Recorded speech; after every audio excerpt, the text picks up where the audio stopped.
Picking up with symbolism. And I apologize for not having the quiz up Friday. I forgot. I remembered Saturday, and somehow put it out of my mind.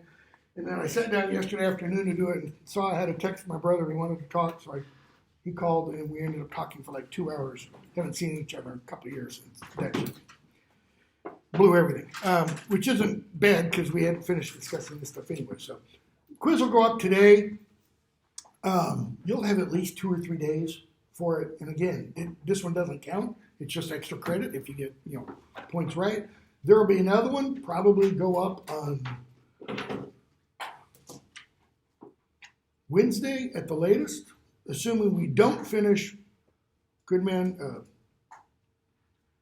the right story, Minister's Black Veil, done today, which we probably won't. So that'll go up on Wednesday, and again, you'll have 2 or 3 days for that. Yes? Your mic? Yeah, I don't need it. That's what this thing is. So you just got recorded. This is really sensitive, by the way. So if you want to sit there and swear to yourself, just do it quietly because it will catch you. I'm actually quite surprised how sensitive it is.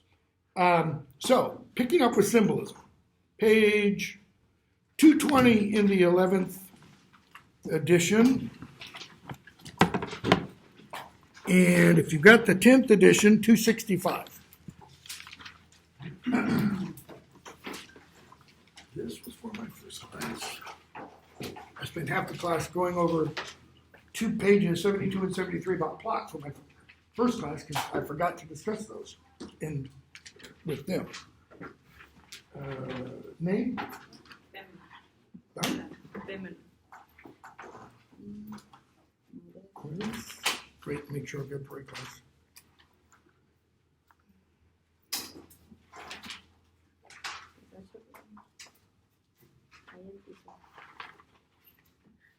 Oh, okay. Yeah, I actually wrote that in there. There it is. Thank you. Just want to make sure. So, 220. Notice, the simple textbook at the beginning, person, object, event that suggests more than its literal meaning. It then goes on and explains it can be more than a person, object, or event. It can be time. It can be a color. Those kind of fall sometimes under imagery, but we don't discuss, I don't know why. Imagery doesn't show up in here until you get to poetry. Why? I mean, plays and novels, short fiction, long fiction, have to do with imagery as well. So, notice top of 221. Anything can be given symbolic significance. Anything can become a symbol, like a door can become symbolic. Walls are very symbolic. Okay, so down a little bit farther. Symbols such as these, that is conventional symbols, symbols that we all kind of recognize. If you come across a work of literature and you've got that, a cross, not a T, and you've got that in it, yeah, that's symbolic. And that usually only refers to Christ, Christianity, something about the Christian religion, etc., etc. Okay? Star of David, 6-pointed cross, only refers to Jews, Judaism, maybe David, things like that. Those kinds of things are never going to refer to Hindus or Buddhists or Muslims or pick your religion. Okay? So, conventional symbols, and your thing then goes on and discusses that. Why? They're conventional because people widely recognize them. They're conventional because they're used all the time. Okay? Without putting anything inside it. That's a conventional symbol. Because what does it mean? Without even having something inside here. No. It's a negation, right? So, you could have a picture of a cigarette, no smoking.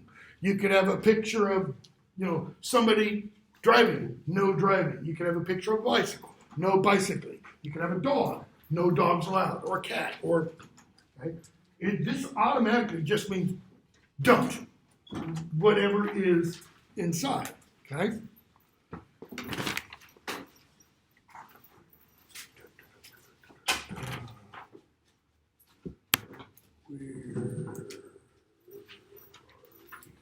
Gabriel Valencia right there.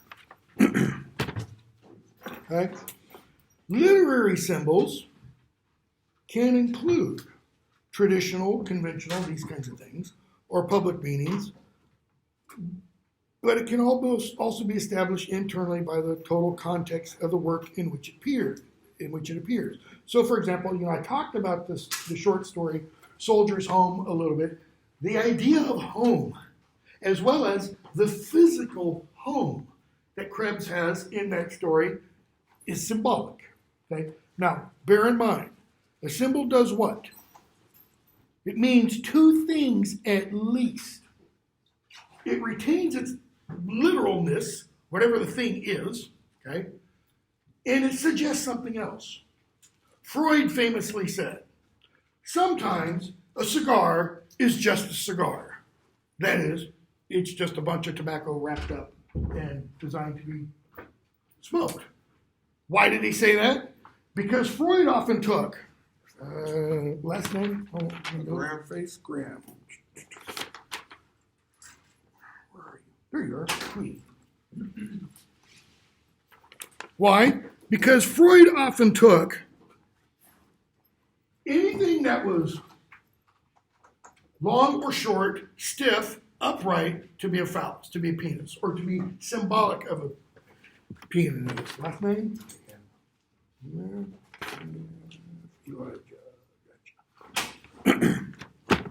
Okay? But sometimes a cigar is just a cigar. It doesn't represent or mean, anything else. Okay? Literary symbol, bottom of 221, can be a setting,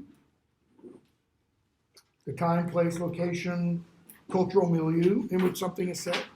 It can be a character. It can be an action that is in something someone does can be symbolic. Okay? It can be an object.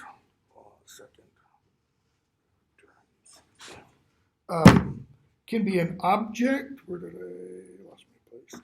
It can be a name.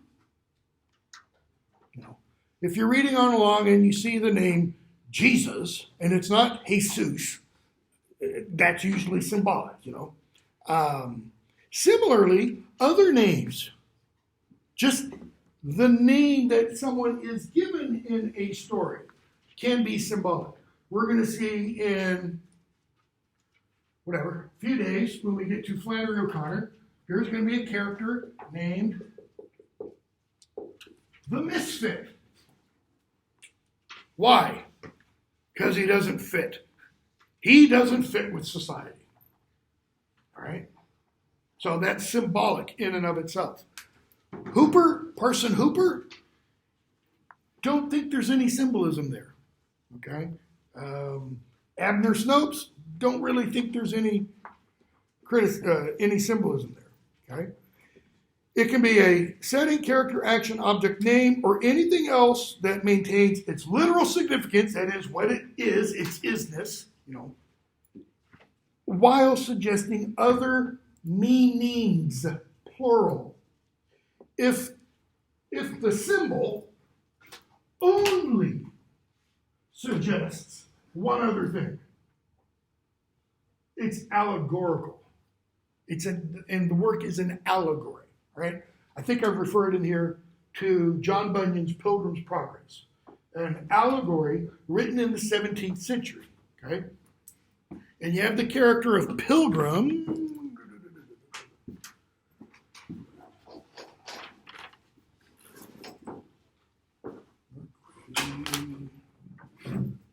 Terry, right? You have the character of Pilgrim. You have the Pilgrim, whose name is Christian. He never stands for Buddhist. He never stands for Jew. He never stands for Muslim. You can only read that in the context of kind of Christianity, okay? And everything in there, you have a character, named Vice. Well, vice never means virtue, never means good behavior, proper, Always negative, right? So as long as there are more than one possible meanings, it's really symbolic. If it only suggests one thing, you're in an allegory. And an allegory, your book doesn't tell you this. This is me saying this. In allegory, you've got an author who's telling you what to think. Okay? That is, you can't read it any other way. So it's like the author saying, I'm going to take your brain and I'm going to force it to accept what I am telling you. It's essentially the author is playing God. And you don't have any say. You cannot interpret it any way other than what the author wants you to read it by. That's why, the book of Revelation is often taken to be allegorical. No, not at all. Why? What is the universal, standardly accepted, single interpretation of the book of Revelation? There isn't one. Because I can have 21 different people, I can have 21 different biblical scholars read that book and they'd all go, well, I think it means, and we'd end up with 21 different interpretations. It's symbolic. It's not allegorical. Okay? So, notice the last sentence there. Their evocation symbols, evocation of multiple meanings allows a writer to say more with less. Why? Because the author can imply. One of the writers we're going to read, the one we'll read after Hawthorne, William Faulkner, won a Nobel Prize for Literature in 1950. And I think it's in his Nobel Prize address. He mentions why he's a writer of fiction and not a poet. He says, because I'm not as good a writer. He makes the claim, not all fiction writers would agree with this, he makes the claim that poets are better writers because they say more with fewer words. Okay? A novelist requires a couple 100,000 words to get his or her message out there. A poet might require only 100 or 200. And then you have some writers who are both poets and novelists. Okay? Usually, they're better at one than they are the other. C.S. Lewis, a guy, stuff I often teach, was a pretty good novelist. He's a crappy poet. I mean, most of his poems are just horrible. Okay. So then they go on. Your editor author goes in and talks about allegory on page 222, but we've already discussed that. So go on to theme, pages 247 to 71. Theme's pretty easy to discuss. Central idea or meaning of a story. How do you know? How do you know what is the central idea or meaning? I mean, I've had students before who have written papers for me, and they've done something that I don't ask them to do, and that I don't want them to do, but they've had other professors tell them to do this. That is, they've written their paper, and somewhere in the first one or two paragraphs, they highlight a sentence. They put it all in yellow, or they get out a highlighter and they highlight it like this. Why? That's their thesis. They want to make sure I know that. Why would I not want them to highlight it? Because if they develop the thesis properly, you should already... Yeah, exactly. I should be able to read that and go, damn, that's a good thesis. Without having them have to say, spotlight, here's my thesis. If somebody has to say, spotlight, here's my thesis, it's a bad thesis. Okay? Just a little word of forewarning. You write a paper for somebody, your thesis is like the opening salvo of an argument with a good friend, let's say. You wanted to get it, you're talking politics or whatever, and you're a blank supporter or a blank supporter, What do? Are you really nice? Do you just kind of dance around the edge and you're sitting there going, no. What? I mean, if you're good friends, you can have that kind of knockdown, drag out argument. Well, that's what a thesis is. It's a knockdown, drag-out argument. Your thesis, if I were having you write papers, ought to grab me by the throat, slap me across the face, and say, look, dummy, this is my argument. That's the kind of thing I want, okay? Theme, a little bit different. Flannery O'Connor, something we're going to read. Flannery O'Connor is going to say, if you can state the theme of a short story in a sentence, it's a bad story. Now think about that for a moment. Back when I required papers, we talked about that. And every once in a while, I'd have a student, I kind of like this, would go, well, I've got to write a paper. A lot of professors say, don't use I in papers. You're the one writing it. Why not use I? Anyways, I've got to write a paper about the theme in Good Man is Hard to Find. Yet Flannery O'Connor says that if I can state the theme in a single sentence, then her story is not a good story. But since I'm required to do this, and they go on, and all the time the student is doing it, they're just kind of flicking me in the nose. Kind of like, you asked me to do this, therefore I'm doing it. But I don't want to do it because the author says I shouldn't be able to do it, all right? It provides a unifying point around which the plot, character, setting, point of view, symbols, everything else are organized. Okay? Notice, sometimes it's explicitly stated. And you got a little quote there from Hawthorne. Usually not. Usually, you're kind of left, is this the theme? Is this the theme? Is this the theme? Why? Poor writer? Not necessarily. It kind of depends on what you focus on. You got a section in the back of your book that I'm not going to ask you to look at. You can if you want. I'm sure most of my colleagues would ask you to. And it's critical strategies for reading. Critical strategies. Strategies, not strategies. What does that mean? That means here is a critical approach to literature. Let's say this one is labeled Marxism. So put on these Marxist glasses and read the story from a Marxist perspective. Oh, here's a different one. Here's a psychoanalytic one. Put this one on. Read it from that perspective. Here's a feminist one. Read it from that one. Read it from that perspective. Here's an LGBT, etc. perspective. Read it from that. Here's a historical strategy. Read it from that. In other words, they're just, different. Dare even said, they're different veils that you put on to read through. Okay? Very clear about that? Again, we're not going to go into all that. But what does each of those veils therefore do?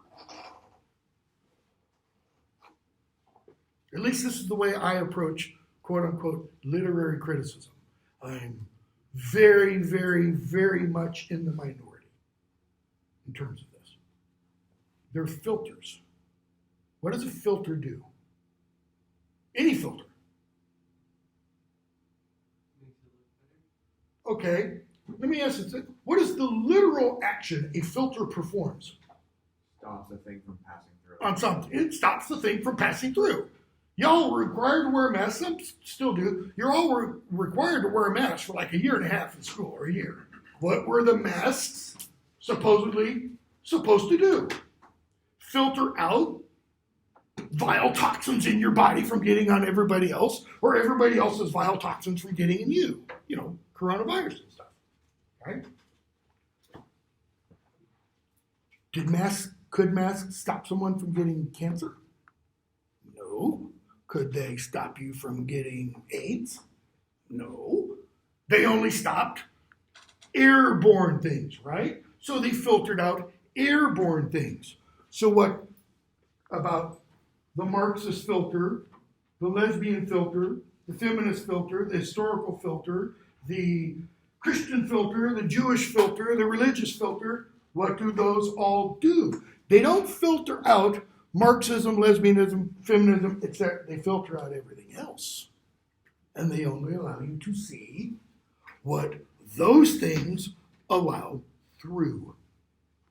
Okay? So what that criticism often does is it says, don't look at XYZ, only look at ABC. And when you do that, what happens? You're not taking the totality of what is written. So you start to look for certain things.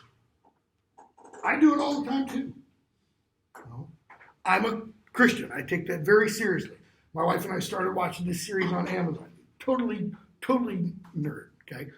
And it's not all or nothing. It is all or nothing. It's a sports kind of thing.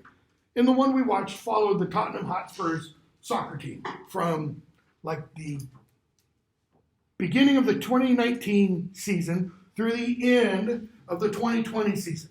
So right in the middle, had COVID and all that kind of stuff. And every now and then, the new coach they bring in, they show him pulling out a crucifix or a cross, and he kisses it. And there's one scene, he's actually down on his knees, and he's holding it, and he's praying before a big game. It's like, it says something about his Catholicism. Kind of cool, coach. And the various players, before they step on the field, they cross themselves. A lot of, players from South America do that and such, okay? That's symbolic. Why do I, again, because I'm kind of like, brother in arms, So I'm not Catholic, but, same kind of thing. So the theme, the central idea or meaning, I would argue, you don't get that from filtering all this other stuff out. It only comes from reading the entire thing, all right? So if you filter something out, okay, you might have a theme, but it's because you've removed other stuff. I don't have time for this, but there is a pretty influential article written in a study called, was it in Shakespeare Studies? In Shakespeare Quarterly, back in the 80s. And it was about feminist criticism of Shakespeare's plays. And the guy, president of Yale University, he was a literary scholar. And he was taking apart feminist criticism of Shakespeare's plays because he said, what you get out of feminist criticism of Shakespeare's plays is what you get when you start reading with only that set of lenses. In other words, you're going to find what you're looking for. That's it. Stop looking for something specific. As I said the first day of class, let the book, story, poem, whatever, do what? Wash over you. Go to the ocean. You let a big old wave wash over you, and then you go out and you don't dry off, and what's left on you? Little bits of sand, right? Okay, that's kind of, figure out what those little bits of sand mean, so to speak. Okay? So, themes aren't always easy to express. Not by the author, by us. And that's because, according to O'Connor, they shouldn't be easy to express. If someone asked you, you're talking to somebody about the classes you take, and you say, I've got this boring intro to lit course, and we're reading this stuff, I have to read this story, the minister's black veil. And somebody says, well, what's it about? O'Connor would say, your response should be what? Read it and find out. If I try to tell you what it's about in 2 or 3 sentences, you're not going to get what it's about. You're going to get central character and some of the action maybe. That's it. Okay? You're not going to get what it's ultimately about. Similarly, take something like Hamlet. Oh, it's about this guy whose father gets killed and his uncle marries his mother and blah, blah, blah. Well, yes and no. That's a very, very surface level. Okay? So, how do you determine the theme? Well, you got a bunch of questions on 249 designed to help you figure out what the story's central meaning or message might be. Okay? We'll skip the rest of that. I don't think there's anything else in there. Theme, style, tone, and irony, 272. If you've got the 10th edition,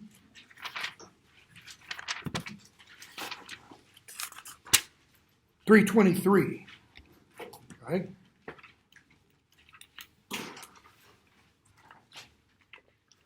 Style. No, notice, it's a concept everyone understands on some level because in its broadest sense it refers to a particular way in which anything is made or done. Okay? You can just look at certain people and go, wow, that person's got style. Someone who's dressed really nicely. I usually, often, today I'm a little bit nicer, but I'll often come with jeans and a t-shirt. People over at the business school, it's not quite a firing offense, but you don't wear jeans and a t-shirt to class. Why? Because they're from, so to speak, the business model, which means if you work in an office, you're a man, shirt and tie, and sport coat or suit, okay? You will never see my department chairman, Steve Sever, in a t-shirt and jeans, or really even in jeans. No matter what day, he'll do stuff up here on Saturdays and post a Zoom kind of announcement video or whatever to the department. He's got on a nice shirt and a tie, okay? That's kind of style. So style in literature, page 272, the distinctive manner in which a writer arranges words to achieve particular effects. That is, the style, the author is trying to evoke something possibly, so that affects how the author arranges the words in a sentence and in a paragraph and such. You're going to see the three writers we read have very different styles. William Faulkner is wordy. Oh man, that man is wordy. You're going to see in one of the early parts of the short story, he has a sentence that is like 10 typed lines long. Well over 100 words. And he's not even the worst offender at this.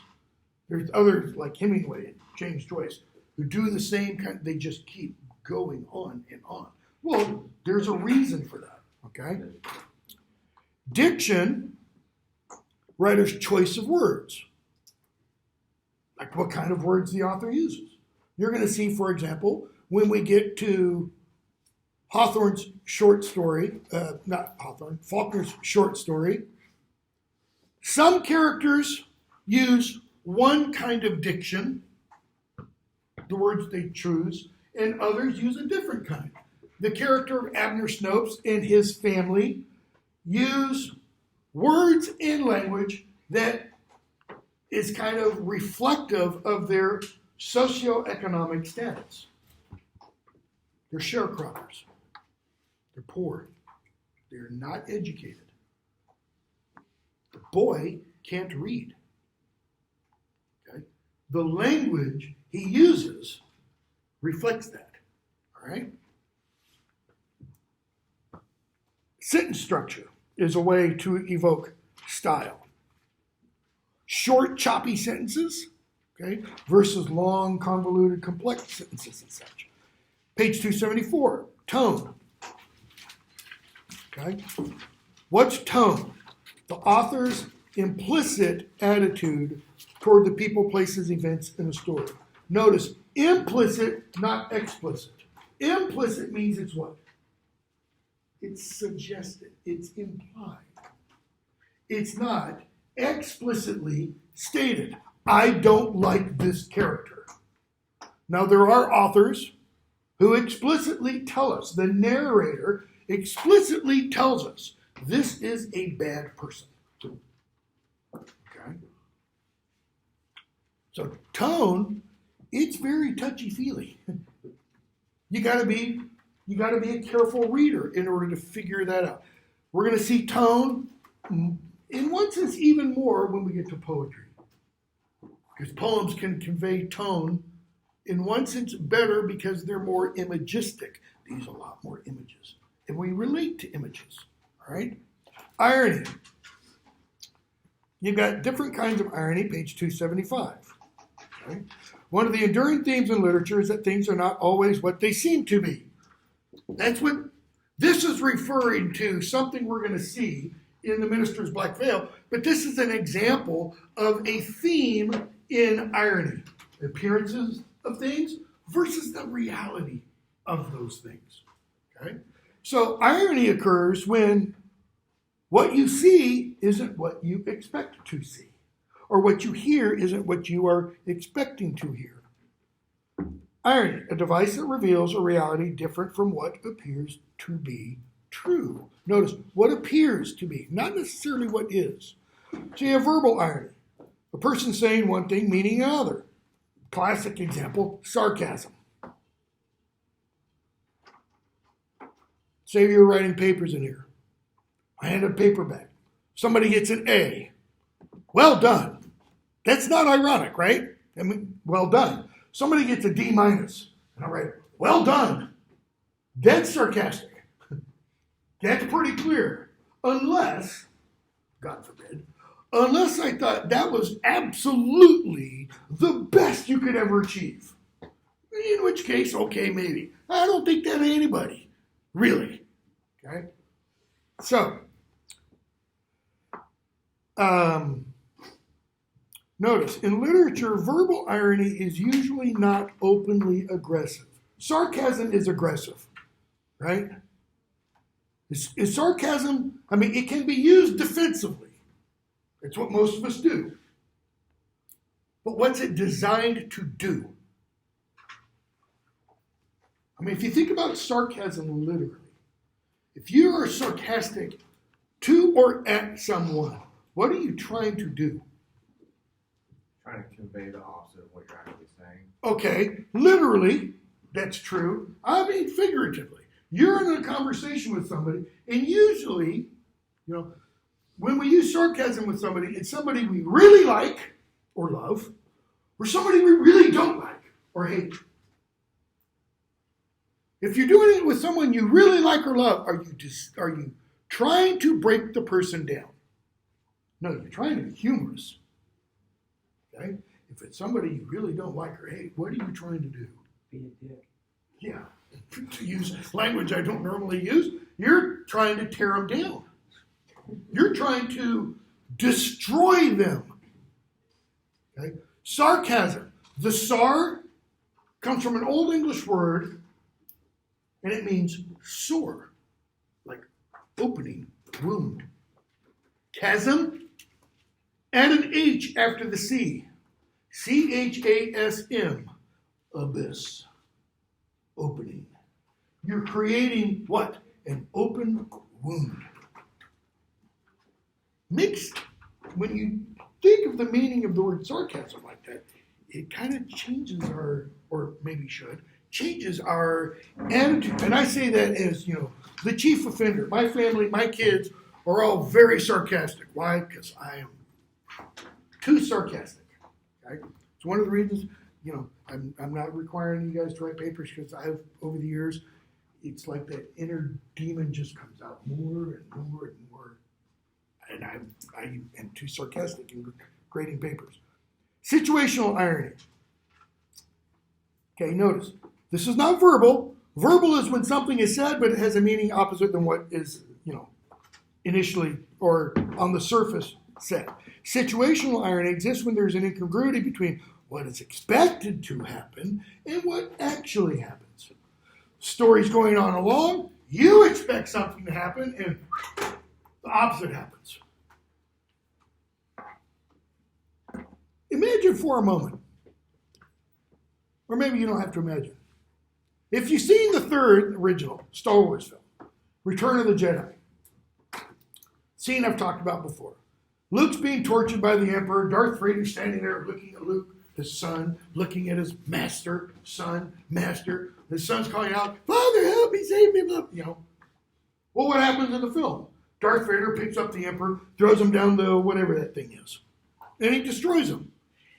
At that point, if you've been watching carefully, even when it first came out, you kind of expect that. Because Luke said, Father, there's still good in you. I can feel it. And he says, no, it's too late for me. Save yourself, kind of thing. Well, what would happen, let's say film cultural history, if Darth Vader says, no, Luke, I love my master more than you. Die. And he goes in, and he helps the Emperor torture and destroy his son. Star Wars, the subsequent films, would not be among the highest, grossing films of all time. Or even that third one. Once word of mouth starts going out, Darth Vader kills Luke Skywalker. You'd have fewer people going out to see it. That's why it was the highest grossing film as of its time when it came out. Because people saw it and they go, oh, this is this great redemption story, blah, blah. Okay? So situational irony, you expect something to happen and the opposite happens. We're going to see that. We're going to see it more in the plays that we read than we will in the short stories. Dramatic irony. Wait. There might be an example of situational irony towards the end of Barn Burning. Just, maybe kind of look for it. Page 276. Dramatic irony. Discrepancy between what a character within the story or play believes or says to be true and what the audience knows. Okay? In dramatic irony, by the very use of that first word, dramatic, you see this more in plays than you do in fiction. Because plays are dramas, and we see people acting these things out. In a work of fiction, where do the characters act the stuff out? It's all in your mind as you read. Okay? So, the first play we're going to do is Oedipus the King by Sophocles. When Sophocles wrote that in the mid-5th century BC, he wasn't creating something totally new.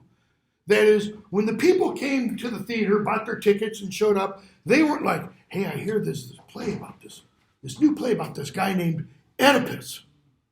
And it's really good. They all know who Oedipus is. Why? Oedipus is a myth. It went back probably at least 500, if not 1,000 years. They'd all heard the story about the guy named Oedipus, and they knew why he was named Oedipus. Has something to do with his feet. Okay? But when the play opens, and we hear, and I'm trying not to give too much away, and we hear Oedipus announce to the people within the play and the audience watching the play, if I do not find, I'm not going to give it away, XYZ, then let this curse fall on me. The audience knows, oh man, is he screwed? Because they're privy to information he doesn't have. That's an example of dramatic irony. The audience knows where it's going. Okay? What Sophocles does that's new is he adds details. He changes some things around that they're not familiar with. Okay? Combining the elements of fiction, we don't need to talk about because we're not combining the elements of fiction. So, turn to Hawthorne. Read the introduction. I'm not going to say anything about it. Other than, I think I've already mentioned, Hawthorne was related to one of the judges involved in the Salem witch trials, burning women at the stake for being witches. Okay? And that bothered him. He had this family guilt. It's like, if somebody alive today in Germany, as there are, a great-great-grandson or a grandson of an SS officer or a prison camp guard. You read about stuff like this, and they deal with inherited guilt because of what dad or my grandfather did, kind of a thing. Same thing for a lot of, maybe not a lot. Some people in the South, whites who owned ancestors owned slaves. It's like, and they're still kind of wrestling. Some, not all by any means. So let's turn to the Minister's Black Veil on 331. We've got a date, that's when it was published. And then you have the subtitle. So it's 331 in your textbook, and in the 10th edition, it's page 389. We have a subtitle, a parable. And I'm going to leave a little note at the bottom. Now we'll talk about that first. Hawthorne's famous for this kind of note. I don't know whether or not the note is true. That is, the note tells us there's this guy, a clergyman, Joseph Moody of York, Maine, died about 80 years ago, who made himself remarkable by the same eccentricity that is here related. In other words, this guy showed up at church one day wearing a black veil. His case, the symbol had a different import. In early life, he had accidentally killed a beloved friend, and from that day till the hour of his own death, he hid his face from men. Notice, does he tell us what the import, what the meaning, what the significance of the veil was for that guy? He doesn't explicitly. It's implied, right? Why does he wear the veil? Shame. He's trying to hide his face. He's trying to hide his face. Okay? Notice, the note tells us that's not the same meaning as this story. Okay? Now, Hawthorne's famous for this kind of note. Scarlet Letter essentially begins with the same thing. It's the introductory chapter or section called the Custom House. And it's about Hawthorne working at the Custom House, which he actually literally did, in finding a manuscript. And the manuscript is the novel, The Scarlet Letter. Totally a lie. He makes all that up. Why? It makes it more believable. If you find a book that you want to tell somebody about, or you write something and you want somebody else to read it and believe it, what do? You act like it's real. You create a fiction that I didn't write. No. I was digging around in an attic somewhere. And it showed up. Okay? So, subtitle, a parable. What is a parable? 30 years ago, I could easily ask the next question I'm going to ask. And almost everybody would have the correct answer. Who famously told parables? Jesus. So, out of the class of 21, and maybe all of you, shut up, Siri. And maybe all of you knew the answer, you just didn't want to say it. Jesus. Okay? 30 years ago, 20 hands would have got it. And everybody would have said Jesus. Okay? Why did Jesus tell parables? Again, what is a parable? It's a story. Keep going. What is the purpose of the story? It is a story designed to teach a message. Okay? What's the difference between a parable and, let's say, I don't know if any of you ever read these like grade school, or your parents might have read some. A fable, like Aesop's fables. Well, a fable is a short, really short story, but again, it's a short story designed to teach a message. You know, the word that's used in connection with Aesop's fables is what comes usually at the end.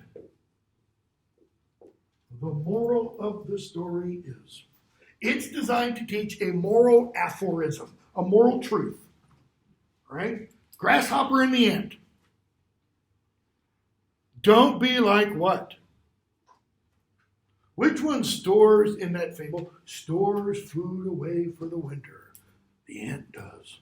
But the grasshopper just, the race between the rabbit and the turtle. What's the moral of the story? Slow and steady as she goes. Be like the turtle. Because what does the jackrabbit do? He runs, and doesn't finish the race. Okay? So, when Jesus told parables, according to the Gospels, what often happened when he told them? How does he usually either preface the parable or finish the parable with? It's a phrase. Let him who has ears to hear, hear. Or let him who has eyes to see, see. And then he tells the story. And sometimes they begin with verily, verily, I say to you. Truly, truly is what that means. Okay?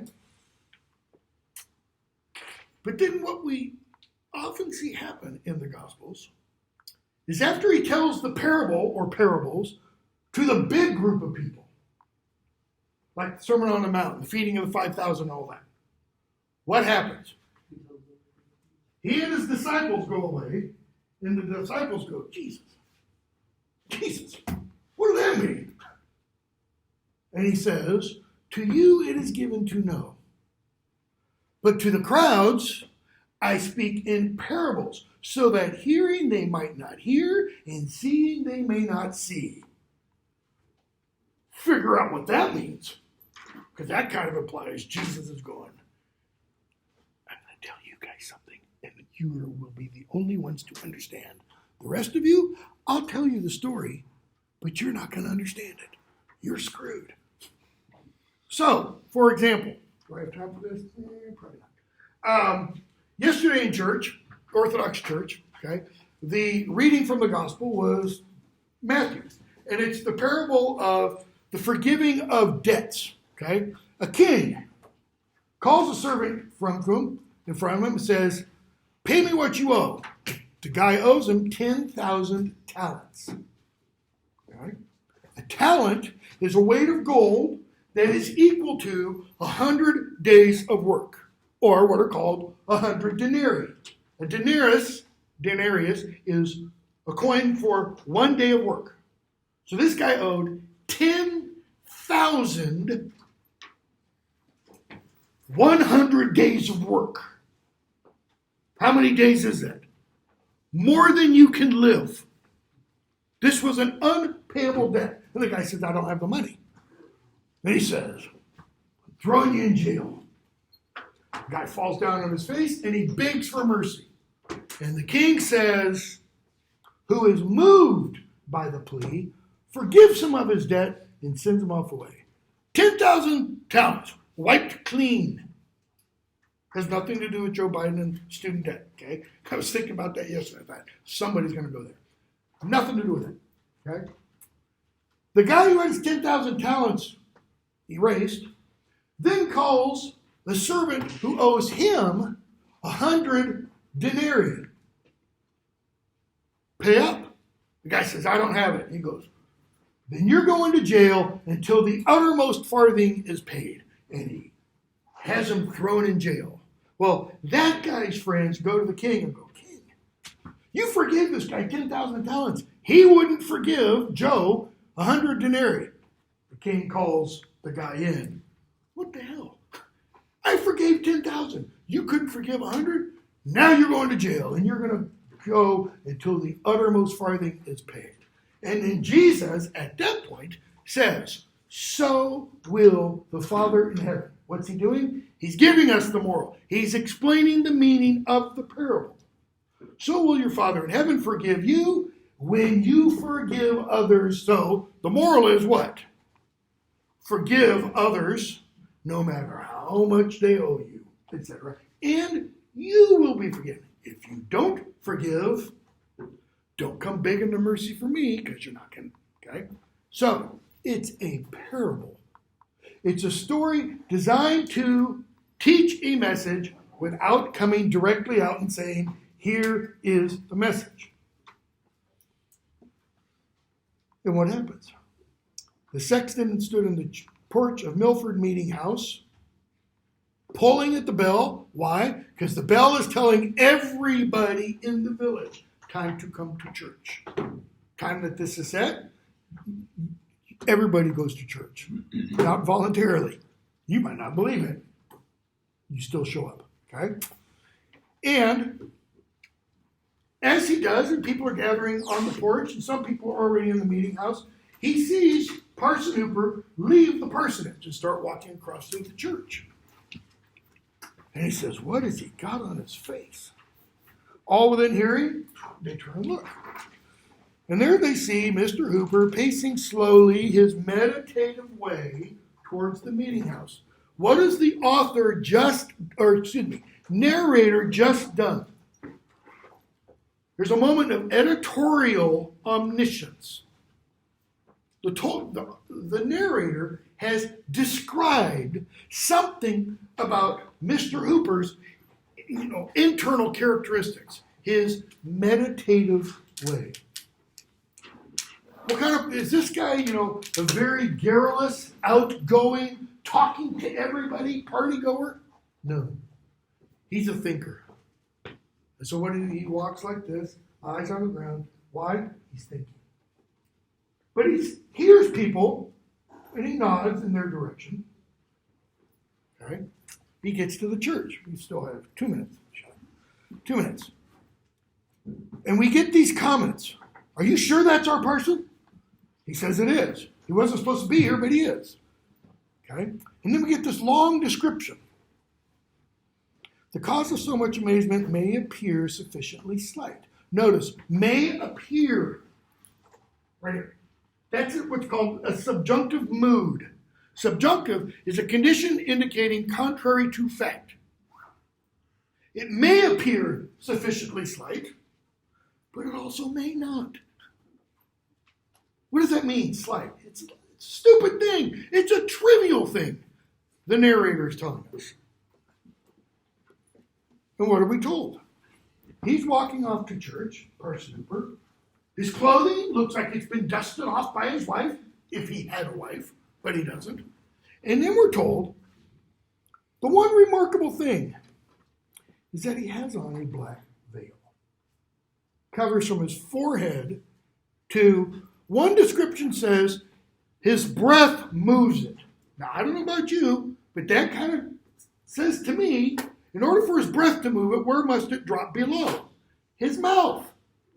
Because if it dropped to here and he went, it wouldn't move.